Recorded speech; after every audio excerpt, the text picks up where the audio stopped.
This is a monument to Kyrgyzstan's Soviet past, a reminder of a time before the beginnings of democracy, after the breakup of the Soviet Union 30 years ago. After months of political chaos, there are questions over what lies ahead on the journey towards good governance and rule of law. As people cast their ballots in presidential elections, one man who has dominated Kyrgyzstan's politics in recent months is at the forefront of voters' minds. His opponents say he is a threat to Kyrgyzstan's political future. His supporters say he is the country's only hope. Sadyr Japarov comes from ordinary people and he's very honest. He's a worthy candidate. His thoughts and speeches are close to the people.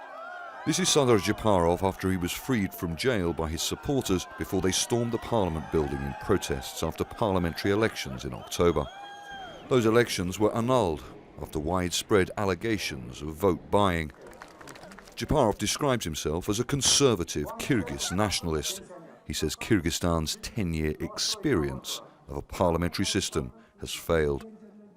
He wants to revert back to a presidential system, which his critics say is a threat to democratic progress and would give him additional power if, as expected, he becomes president. Japarov's support base comes from Kyrgyzstan's rural population who have suffered decades of economic and political neglect. His critics are often keen to point out that this deeply politicized country has overthrown 3 presidents in revolutions in the last 30 years, and their opinions often come with a warning. Our society is mature enough and highly politicized, whoever wins the election. It is quite difficult to stop open democratic processes. People have woken up. They cannot be stopped. The point is, how politically mature will the leader be, and how will he work? Some analysts say the democratic evolution of Kyrgyzstan will continue, but more chaos cannot be ruled out. I think this is not the end of democracy and democratization in Kyrgyzstan. This is more like a serious hiccup.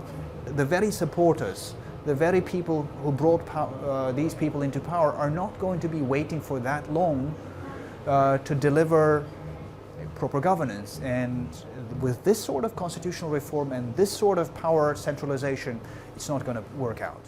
The Central Election Commission says that with more than 95% of votes counted, Sadyr Japarov has won the presidential election.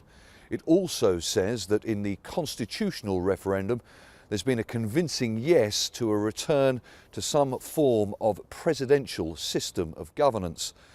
Now, Japarov's supporters will be pleased with both outcomes, but his critics will say the journey towards democracy has been delayed again. Stratford, Al Jazeera, Bishkek.